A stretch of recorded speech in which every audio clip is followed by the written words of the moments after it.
નમસ્કાર. આજે પાછી વિજ્ઞાનની ચર્ચા. કબૂતર શાંતિનું પ્રતીક ગણાય છે. વાસ્તવમાં નથી. શાંતિનું પ્રતીક હોલો છે, જેને અંગ્રેજીમાં ડોવ કહે છે. સાદાઈ અને સાદુ વૃત્તિના હોલાને આપણા ગ્રામ્ય પ્રદેશમાં હરિભગતનું બિરુદ સાંપડ્યું છે.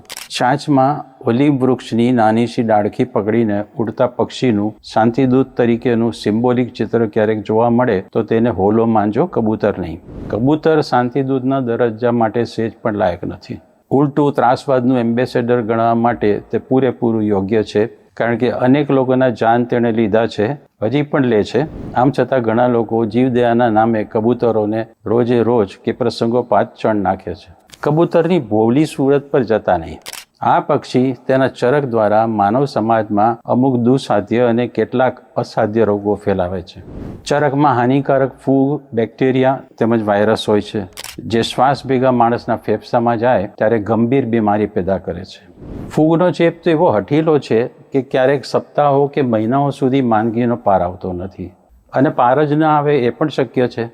એક અંગ્રેજ દૈનિકે ઓગસ્ટ 1, 2025ના રોજ પ્રગટ કરેલા રિપોર્ટ મુજબ અમદાવાદની 40 વર્ષીય ગૃહિણીએ કબૂતરની હગારના વાંકે ચેન્નઈની હોસ્પિટલમાં તેના 2 ફેફસાનું પ્રત્યારોપણ એટલે કે ટ્રાન્સપ્લાન્ટન કરાવ્યું, ત્યારે કબૂતરની હગારના ચેકમાંથી બિચારીને છુટકારો પામ્યો.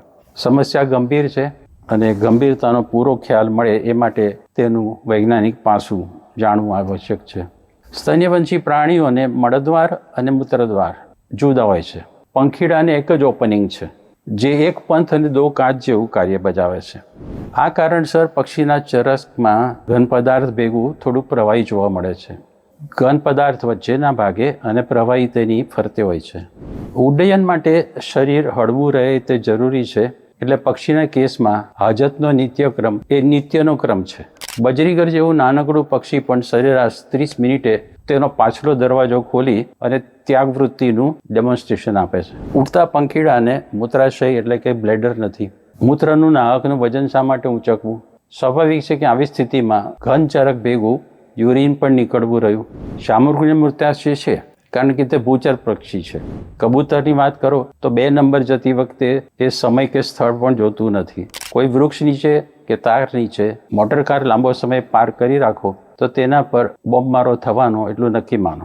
મોટરકાર જો ભૂરા રંગની હોય તો પછી કબૂતર અથવા બીજું પક્ષી અચૂક તેને પાવન કરે, કેમ કે ચળકતો ભૂરો રંગ પાણીનો ભ્રમ કરાવે છે. તળાવમાં, નદીમાં કે ખાબોચિયામાં માલનું ડમ્પિંગ કરવું તે શકરા, ગરુડ કે બાજ જેવા શિકારીનું લક્ષ્ય બનતા પંખીડાની સેલ્ફ ડિફેન્સના ધ્યેય આદત છે. જમીન પર ચરક મૂકવામાં તેમની હાજરી છતી થાય છે. શિકારી પક્ષીને સરનામું મળી જાય છે. ચરક પાણીદાર હોય ત્યાં સુધી આપણા માટે જોખમી નથી. પ્રવાહી સુકાયા બાદ શેષ રહેતો ઘન પદાર્થ આપોઆપ પાવડરનું સ્વરૂપ પકડે છે, અને સહેજ પવન નીકળે ત્યારે તેના બારીક કણો હવામાં તરતા થાય છે, અહીં તહીં પ્રસરવા માંડે છે. કબૂતરની ચરકમાં ફૂગ, વાયરસ, બેક્ટેરિયા વગેરે તરીકે જુદા જુદા 60 જાતના પેથોજન્સ એટલે કે રોગકારકો હોય છે, જેમાંના અમુક પર એલોપેથિક દવા બુઠ્ઠી નીવડે છે. સૌથી મોટો ખતરો હોય તો એ ફૂગનો છે. લેટિન શાસ્ત્રીય નામે ક્રિપ્ટોકોકસ તરીકે ઓળખાતી ફૂગ શ્વાસ વાટે ફેફસામાં ગયા પછી તેની આંતરત્વચાએ પાટલા ગોની જેમ ચોંટી રહે છે. આ ફૂગ પર દવાની અસર થાય તો થાય, નહીંતર ચેપ વકરી પડીને મગજ સુધી પહોંચે છે, અને પછી ક્રિપ્ટોકોકસ મેનિન્જાઇટિસ નામનો વ્યાધિ થાય છે, જે મગજનો રોગ છે.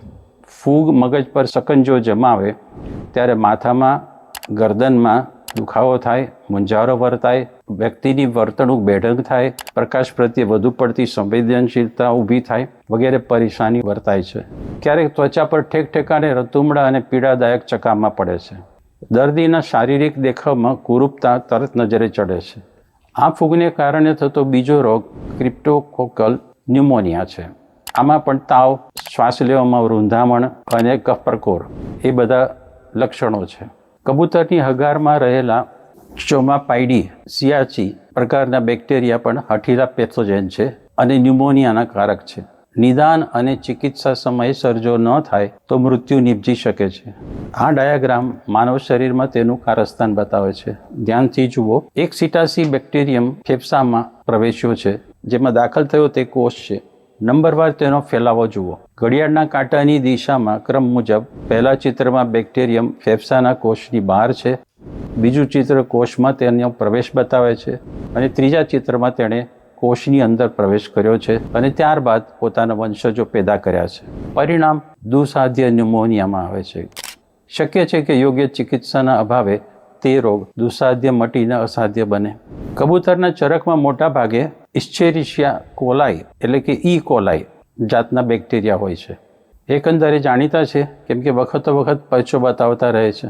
ફૂડ પોઈઝનિંગના ઘણા કેસોમાં આરોપી તરીકે ઈ કોલાઈ હોય છે. ચેપગ્રસ્ત વ્યક્તિને તેના પેટમાં ચૂકાય, ઝાડા છૂટી પડે છે, ઉબકા ચડે છે, ઉલટી પણ થાય છે. કઈ રીતે ઈ કોલાઈનો ચેપ લાગ્યો તે સામાન્ય રીતે પામી શકાતું નથી. એટલે કબૂતરની હગાર કારણભૂત છે કે કેમ તે પણ કહી શકાતું નથી. આમ છતાં એટલી વાત તો સાચી કે ચરકમાં ઈ કોલાઈ હોય છે. છેલ્લે વધુ એક ફૂગનો પરિચય. નામ છે હિસ્ટોપ્લાઝમા અને કબૂતરના ચરકમાં રહેલી તે ફૂગ માણસના શ્વાસમાં ફેફસા સુધી ગયા પછી જે રોગ થાય તેને હિપ્સોપ્લાઝમોસિસ કહે છે. રોગના લક્ષણો ઉધરસ, તાવ, છાતીમાં દુખાવો, સ્નાયુઓમાં પીડા, બંને પગે ચાઠા તેમજ સોજા, માથાનો દુખાવો વગેરે છે. રોગ પ્રતિકારનું તંત્ર એટલે કે ઇમ્યુનિટી સિસ્ટમ જો કમજોર હોય, અગર તો તાકીદે સારવાર ન કરવામાં આવી હોય તો ચેપની માઠી અસર મગજ સુધી પહોંચે છે અને આ રોગનું નિદાન કરવું પણ જરા કઠિન છે. શહેરોમાં વ્યાપક આબાદીને કારણે આપણા પરિચિત બની ગયેલા કબૂતરને અંગ્રેજીમાં બ્લુ રોક પિજિયન કહે છે. મૂળભૂત રીતે વગડાઉ પક્ષી છે.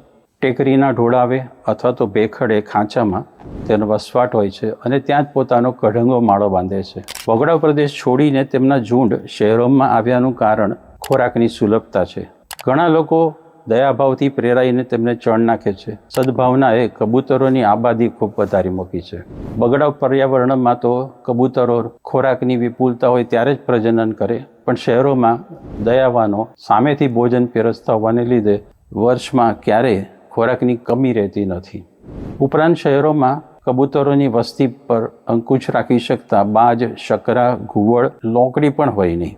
સ્ટેટ ઓફ ઇન્ડિયાઝ બર્ડ્સ નામના રિપોર્ટ મુજબ ભારતના પંખી મેળામાં સૌથી વધુ આબાદી કબૂતરની છે.